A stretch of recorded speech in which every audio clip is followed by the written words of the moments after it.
ED ने छत्तीसगढ़ में शराब घोटाले को लेकर बड़ी कार्रवाई की है।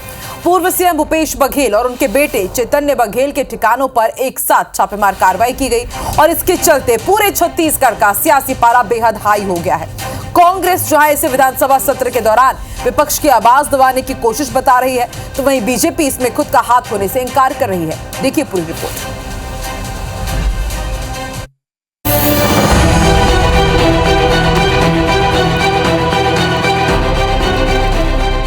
छत्तीसगढ़ के पूर्व सीएम और एआईसीसी महासचिव भूपेश बघेल और उनके बेटे चैतन्य के घर सुबह 7 बजे ईडी ने छापेमारी की है। ईडी की टीम 4 गाड़ियों में सवार होकर भिलाई 3 के पदम नगर स्थित घर पहुंची। टीम ने कई दस्तावेज खंगाले। ईडी की कार्रवाई यहीं तक सीमित नहीं रही, बल्कि भूपेश के बेटे चैतन्य से जुड़े ठिकानों समेत 14 जगहों पर छापे मारे गए। ईडी के एक्शन के दौरान भूपेश के घर पर बड़ी संख्या में फोर्स तैनात कर दिया गया। ईडी ने भूपेश और उनके बेटे चैतन्य से घंटों पूछताछ की। उधर छापे की खबर मिलते ही कांग्रेस कार्यकर्ता बड़ी संख्या में भूपेश के घर के बाहर इकट्ठा हो गए और पुलिस से झूमा झटकी की।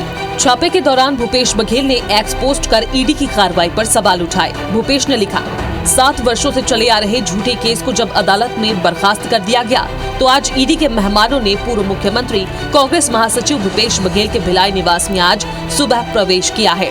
अगर इस षड्यंत्र से कोई पंजाब में कांग्रेस को रोकने का प्रयास कर रहा है, तो ये गलतफहमी है। भूपेश के घर के बाहर कांग्रेसियों ने ईडी की कार्रवाई के विरोध में नारेबाजी की और ईडी का पुतला भी फूंका। वहीं इस पर सियासत भी गर्मा गई है। कांग्रेस ने इसे राजनीति से प्रेरित और लोगों का ध्यान बांटने की कोशिश बताकर निशाना साधा है। कोर्ट ने सीबीआई का एक केस जो बघेल साहब के खिलाफ था उसको खारिज कर दिया था। कोई केस बघेल साहब के खिलाफ अभी नहीं है, लेकिन फिर भी आज ईडी की रेड उनके यहाँ हो रही है।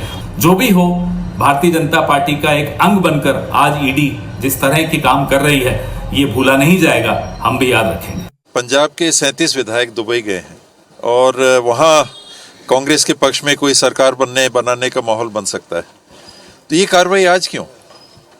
कौन सी ऐसी जानकारी ईडी को कल रात को मिली कि आज उनको कार्रवाई करनी पड़ी? ये सारी बातें तो महीनों से जानकारी में है। जिस प्रकार से मुद्दों को माननीय बघेल जी उठा रहे थे, उससे सरकार घिरती हुई नजर आ रही थी। एक तरह से हम अगर देखें तो जो भी सरकार के खिलाफ बोलता है, उनके खिलाफ कुछ न कुछ कार्रवाई होती है। भूपेश और चैतन्य बघेल पर ईडी के एक्शन पर बीजेपी ने भी पलटवार किया है। कांग्रेस की जो सरकार थी 5 साल की, उसमें तरह तरह के स्कैम हुए, घोटाले हुए, इसमें प्रदेश का कोई दखल नहीं है। प्रदेश का जिस तरह से आरोप की दुर्भावनाओं से हो रहा है, ये सेंट्रल एजेंसी जांच कर रही है। कैसे इनकार करेंगे कि आप भूपेश बघेल के कार्यकाल में बड़े बड़े घोटाले हुए हैं। लंबे समय से ईडी जांच कर रही है। जांच के प्रक्रम में उन्हें कोई तथ्य मिला होगा, साक्ष्य मिला होगा, उसके आधार पर ईडी ने ये जांच की कार्यवाही की है। ये स्वाभाविक है, जो केंद्र और राज्य का पैसा लूटेगा उसी के यहाँ ईडी जाएगी। आम आदमी के यहाँ ईडी नहीं जा रही है, सभी नेताओं के यहाँ, कांग्रेस के नेताओं के यहाँ ईडी नहीं जा रही है। जिन लोगों ने लूटने का काम किया वहाँ ईडी गई है और ईडी का सहयोग करना चाहिए। पिछले कांग्रेस की सरकार में व्यापक पैमाने पर भ्रष्टाचार हुआ। अब वो केंद्रीय समिति और जो ईडी जो है वो स्वतंत्र जांच एजेंसी है, अब वो उसके जांच के लिए आई है। ईडी के छापों का छत्तीसगढ़ विधानसभा की कार्यवाही पर भी असर पड़ा। कांग्रेस ने विपक्ष की आवाज दबाने की कोशिश का आरोप लगाकर इसका बहिष्कार कर दिया। कांग्रेस विधायकों ने विधानसभा के बाहर नारेबाजी की। विधानसभा से सीधे भिलाई के लिए रवाना हो गए। ईडी की कार्रवाई 2100 करोड़ रुपए के शराब घोटाले को लेकर हुई है, जिस मामले में पूर्व आबकारी मंत्री कवासी लखमा पहले जेल में है। वहीं इस घोटाले को लेकर सुकमा और कोंटा के राजीव भवन के निर्माण को लेकर ईडी जांच कर रही है। आगे ये मामला क्या मोड़ लेता है, इस पर सबकी नजर बनी हुई है। भिलाई से कोमल धनेसर, रायपुर से तहसीन जैदी और राजेश मिश्रा के साथ ब्यूरो रिपोर्ट IBC 24। तो भिलाई में पूर्व सीएम भूपेश बघेल के घर ईडी की टीम जांच के लिए पहुंची हुई है। शराब घोटाले मामले में भूपेश बघेल और उनके बेटे चैतन्य बघेल से ईडी के 12 से ज्यादा अधिकारी पूछताछ कर रहे हैं। सुबह 7 बजे से ईडी के अधिकारी बघेल से पूछताछ कर रहे हैं। ईडी की टीम भूपेश बघेल के करीबियों के ठिकानों पर भी दबिश देने के लिए पहुंचे। भिलाई में बिल्डर अजय चौहान के घर छापेमार कार्रवाई जारी है। चरौदा स्थित संदीप सिंह के घर में भी ईडी की टीम पहुंची हुई है। संदीप सिंह चैतन्य बघेल के करीबी माने जाते हैं। भिलाई जिला कांग्रेस के अध्यक्ष मुकेश चंद्राकर के घर भी ईडी की टीम ने दबिश दी है। मुकेश चंद्राकर वैशाली नगर से विधानसभा चुनाव लड़े थे, जहां उनको हार का सामना करना पड़ा था। वहीं ईडी की टीम भिलाई के अलावा दुर्ग में भी दबिश देने के लिए पहुंची है। तालपुरी स्थित विनोद अग्रवाल के घर ईडी की टीम पहुंची है। साईं बाबा राइस मिल के मालिक है विनोद अग्रवाल और दुर्ग में होटल कैंबियन के मालिक कमल अग्रवाल के घर भी ईडी की टीम ने दबिश दी है।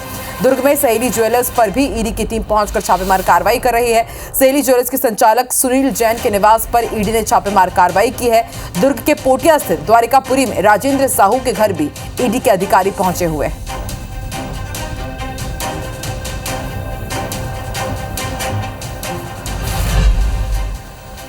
तो आपने स्पेशल रिपोर्ट में जाना कि छत्तीसगढ़ की सियासत में अभी क्या चल रहा है, लेकिन यह भी जानना बहुत ज्यादा जरूरी हो जाता है कि शराब घोटाले के साथ पूर्व सीएम भूपेश बघेल पर और क्या क्या आरोप लगे हैं। ग्राफिक्स के जरिए आपको बताते हैं कि ईडी का फंदा जो कसा है पूर्व सीएम भूपेश बघेल के ऊपर, वो किस तरह से मुश्किलें खड़े कर सकता है और आखिर पूरा मामला क्या है। दरअसल 2100 करोड़ रुपए का शराब घोटाले में लेन देन का आरोप लगा है पूर्व सीएम पर। कोल घोटाले में करीबियों के जरिए करोड़ों के ब्याह न्यारे के भी आरोप लगे हैं।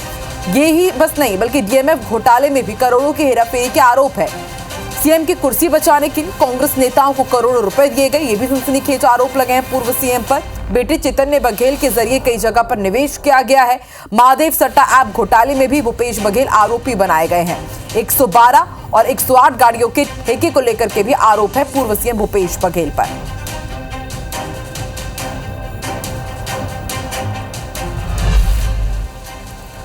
तो किन आरोपों पर घिरे हुए हैं पूर्व सीएम भूपेश बघेल, ये आपने जाना। अब तक क्या हुआ ये भी आपने जाना, लेकिन अब सवाल ये उठता है कि अब पूर्व सीएम भूपेश बघेल के सामने आखिर चुनौती क्या होगी। तो IBC 24 ग्राफिक्स के जरिए आपको बताएगा कि अब पूर्व सीएम भूपेश बघेल का आगे क्या होगा।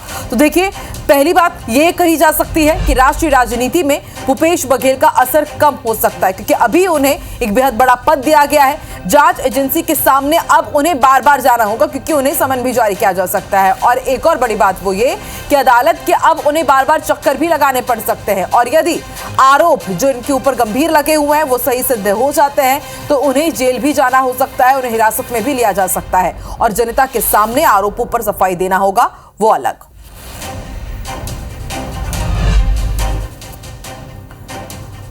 तो पूर्व सीएम भूपेश बघेल कोई छोटा मोटा नाम नहीं है। छत्तीसगढ़ के पूर्व सीएम और कांग्रेस के सबसे बड़े नामों में शुमार है।